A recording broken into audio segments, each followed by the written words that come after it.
एक फिल्म थी कभी कभी, उसमें एक शाहिर की बड़ी अच्छी लाइन थी, कभी कभी मेरे दिल में एक ख्याल आता है।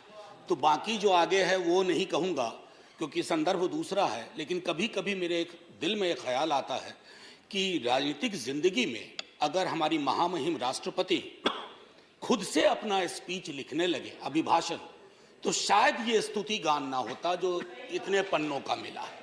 अब ये कब होगा सर? ये हमेशा से होता रहा होगा, लेकिन कई चीजें जो हमेशा से होती रही हैं वो अच्छी हो ये आवश्यक नहीं है। क्यों सर? क्योंकि जमीन की हकीकत और अभिभाषण के तथ्य मेल नहीं खाते हैं सर, और ये चिंता का विषय है। मसलन मैं शुरुआत करूं एक छोटी सी चीज से। पैरा 2 कहता है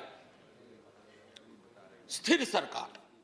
अरे समाज अस्थिर है तो स्थिर सरकार का क्या करें? उस ऑर्केस्ट्रा में जाकर के हम भी गाना गाएं? समाज में अस्थिरता के लक्षण जहां चले जाइए, क्षेत्रीय आधार पर, धर्म के आधार पर, जातिगत विषमता के आधार पर इतनी अस्थिरता है और हम स्थिर सरकार का महिमा मंडन करें? सर, स्थिर सरकार वो होती है जो समाज में अस्थिरता पैदा ना होने दे। यहां उल्टा मामला है, ये चिंता का विषय है। इसकी अभिव्यक्ति माननीय राष्ट्रपति महोदया के अभिभाषण में नहीं होती है। सर, 370 का जिक्र आया। 370 के जिक्र को मैं, धन्यवाद सभापति महोदय, 370 के जिक्र को मैं थोड़ा चाहता हूं कि एक व्यापक कैनवास पे लें। आजकल ऑथेंटिकेशन की बहुत बात होती है। सर, मैं पूरी की पूरी किताब लेके आया हूं, कश्मीर आफ्टर 370, अनुराधा भसीन जी ने लिखी है, कश्मीर टाइम्स की एडिटर रही है। सर, लगातार खबरें आ रही हैं, आप कहते हैं कि नॉर्मैलिसी है। सर, दिल्ली के दरबार से नॉर्मैलिसी बोलना और कश्मीर में जाकर के उस नॉर्मैलिसी को महसूस करना, इसमें बहुत बड़ा फर्क है सर। महीनों से वहां बुलडोजर चलाए जा रहे हैं, कहा जा रहा है सरकारी जमीन से अतिक्रमण घट रहा है, लेकिन सर लोगों के घर तोड़े जा रहे हैं बिना नोटिस के। मैं बार बार कहता हूं माननीय सभापति महोदय आपके माध्यम से, सर कश्मीर को जमीन का टुकड़ा ना समझा जाए। जिंदा लोग बसते हैं। जब तक कश्मीरियों का दिल नहीं जीतोगे, कश्मीर का दिल कभी नहीं जीत पाओगे, चाहे आप लाख कोशिश कर लें। सर, भ्रष्टाचार के बारे में भी कहा गया, तो सर मैं तो सोच के आया था कि ऐसी कोई बात ही नहीं बोलूंगा। अचानक आपको देखा और आप आए, बीच में प्रवेश की, एक कहानी याद आई। एक राजा को तोतों का बड़ा शौक था, कारोबारी तोते रखते थे राजा साहब, तोते का बड़ा शौक था। नहीं, आप बताइए, मुझे देखते ही आपको भ्रष्टाचार की क्यों याद आ गई? नहीं सर, भ्रष्टाचार की नहीं, राजा की याद आ गई। इसको क्लैरिफाई कीजिए। सर, राजा की याद आई। We have a distinguished member here from the same fraternity. Sir राजा की याद आई। सर तो कई तोते थे उसके पास, लेकिन अचानक उसका स्नेह एक खास तोते के लिए काफी हो गया। गौतमी प्रवृत्ति का तोता था, तो सबको चांदी और स्टील की कटोरी मिली, उस तोते को कनक कटोरी मिली। और तोते से राजा सलाह बहुत लिया करते थे, और तोता सलाह भी देता था, भूत भी ठीक करता था, भविष्य की बात भी करता था। एक दिन उस तोते के बारे में कोई अनुसंधान आ गया पड़ोस से। उस अनुसंधान के बाद तोता थोड़ा बीमार रहने लगा। अब उस बीमार तोते की वजह से राजा ने भी खाना पीना छोड़ दिया। लेकिन उस तोते का एक और भाई था जो विनोदी स्वभाव का था। अब उसने फूल नाम की एक कंपनी और एक हाँ बैंक हुआ करता था। हाँ बैंक के 48,000 करोड़ उस तोते ने 1303 करोड़ में केमन आइलैंड पे दे दिया। ये प्राचीन काल की बात है सर। तो तोता और राजा की कहानी में पिक्चर अभी बाकी है, शेष अगले अंक में, संभवतः बजट में। सर, राष्ट्रपति के अभिभाषण पर विशुद्ध राजनीतिकरण होता है, राजनीतिकरण होनी भी चाहिए। लेकिन सर 2018 से लेकर अब तक जब अभिभाषण में आप कंटेंट एनालिसिस करो तो 43 बार 2014 का जिक्र होता है। सर, इतना तो 1947 का जिक्र नहीं होता जब हम आजाद हुए थे। 2014, ये कौन से इतिहास की समझ विकसित कर रहे हैं कि 2014 से पूर्व इस देश में अंधेरा था और 24 में अगर कुछ और हो गया तो देश में सन्नाटा हो जाएगा। सर, शून्य और सन्नाटे के बीच में सर मैं माननीय सभापति महोदय, टॉलरेंस 1952 में बाबू राजेंद्र प्रसाद, एक बड़ा दिलचस्प किस्सा है। कि 2014 की खासियत क्या है। I was elected to parliament in 89। तो एक second, let's be little decorous. हाँ, be little decorous. These snipe swords should not be there. They don't give any dignity to anyone in the house. So we started a decade in 90s. So we used to have MPs, ex-MPs. But there was a new breed during 90s, ex-MPs, AXED. They couldn't complete their term. Ninth Lok Sabha was there. Then thereafter we had that situation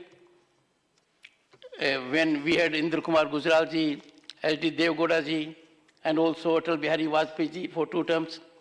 So that particular phase of 30 years where the country had coalition governance came to an end in 2014. That was the reason.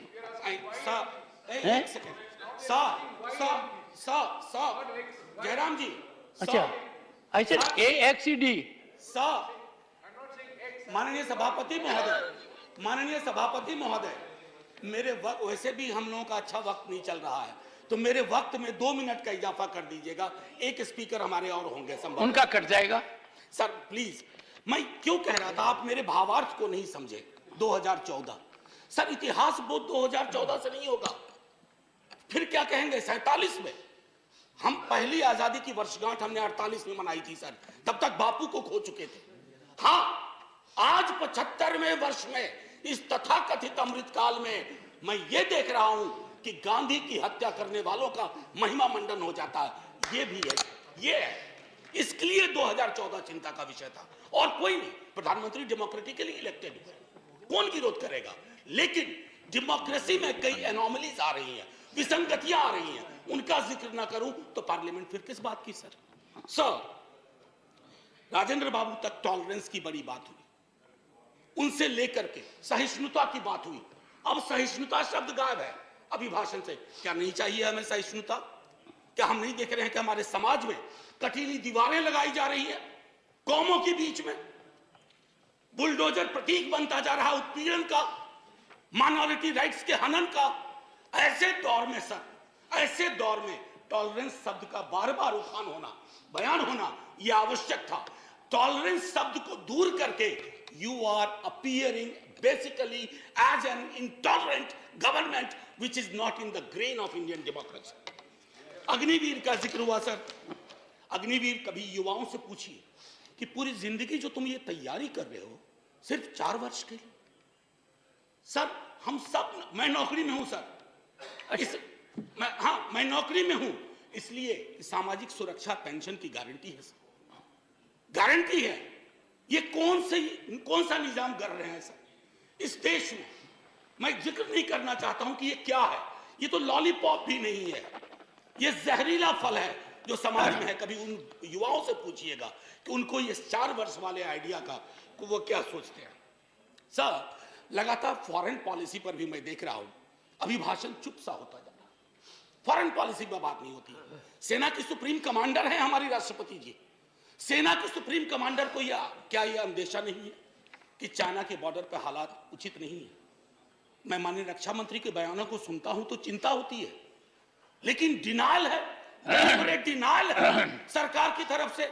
एक पड़ोसी के लिए तो लाल आंख निकाल देते हैं, दूसरे पड़ोसी के नाम पर आप चुप हो जाते हैं। Honorable member, security is a very sensitive subject, and you are a professor. We expect such a subject to be taken up very seriously, and let it not be usual discourse. Go ahead. Sir, I am a student of political science and history. In 1962, when India was at war with China, we had debated that in this parliament. Sir, national security, definition of national security is not the core prerogative of the ruling party. We are equally concerned.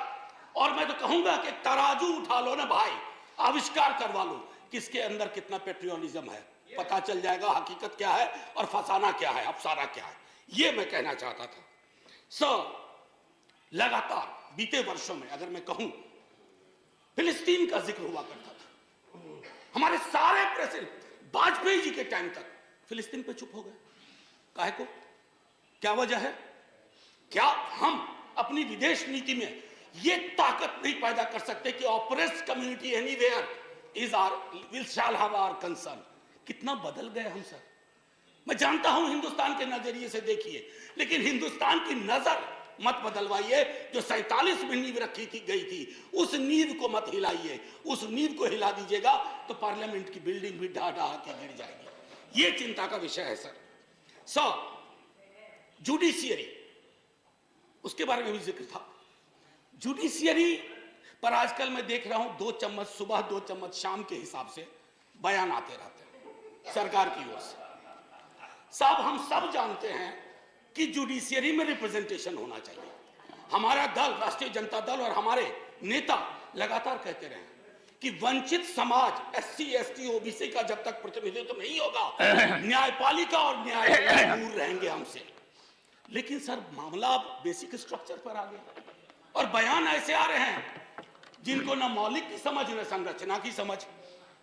Basic structure पर मैं तो और किसी को नहीं कहूंगा, आप आडवाणी जी को देख लीजिए, उनको पढ़ लीजिए, पता चल जाएगा।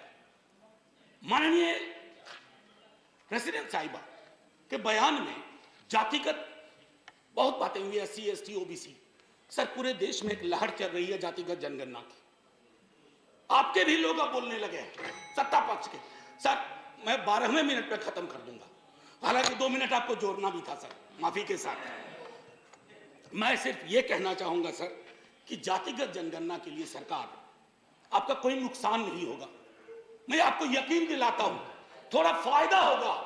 हकीकत देखिए कौन कहां खड़ा है, इसलिए बिहार में हम सर्वेक्षण करवा रहे हैं।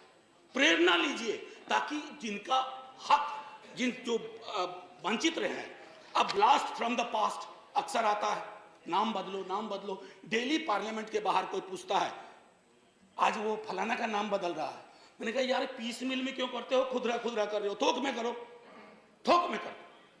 अभी मंत्रिमंडल का विस्तार शायद होगा, एक मंत्रिमंडल बनाओ, नाम बदलो मंत्रालय, एक साथ बैठ करके एक बार में हिसाब कर दो। अरे साहब नाम बदलने से इतिहास बदलता ना, तो नाम बदलने वाले खुद बदल गए, इतिहास नहीं बदला। हड़प्पा की सभ्यता से लेकर जो कुछ आज तक हुआ इस मुल्क में, वो हमारी धमनियों में है, किसी को कमतर मत दिखाइए। और रही बात मुगलों की, आपके अंदर तो एक बहुत बड़ा मुगल है, वो भी बिल्डिंग बनाने का शौकीन था, अभी बहुत शौकीन है। खैर एनीवे सर, मैं आखिरी टिप्पणी ये करूंगा आपके समक्ष सर, बिना नाम बताए बता रहा हूं। हम सबल केंद्र चाहते हैं, लेकिन केंद्र की सबलता संविधान से आती है, किसी दल के सत्ता पर एक अधिकार से नहीं आती। यदि केंद्र का व्यवहार न्यायपूर्ण नहीं रहा, यदि दलगत आधार पर प्रदेशों के साथ भेदभाव या पक्षपात किया गया, तो प्रदेशों में केंद्र विरोधी भावनाएं जन्म लेंगी। मैं नहीं सर, अटल जी 74 का भाषण। बस सर आखिरी, कुछ मित्रों ने इसे अनावश्यक कर्मकांड, यानी इस बहस को कर्मकांड का, मुझे तो यह सारा दृश्य प्रहसन सा प्रतीत होता है। राष्ट्रपति का अभिभाषण ही नहीं, इस पर होने वाली यह चर्चा करने वाला यह सदन, यह संसद कुछ अर्थों में बेमानी, व्यर्थ, जनजीवन से कटा हुआ। मैं नहीं, अटल जी, ये हमारे लिए आईना होना चाहिए।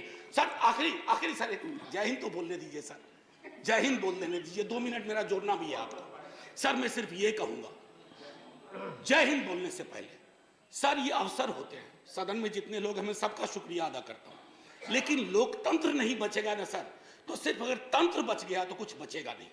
जय हिंद सर, शुक्रिया बहुत बहुत। और आपके मन में कभी कभी ख्याल आता है, वो बाकी चेंबर में बताइए। जी सर।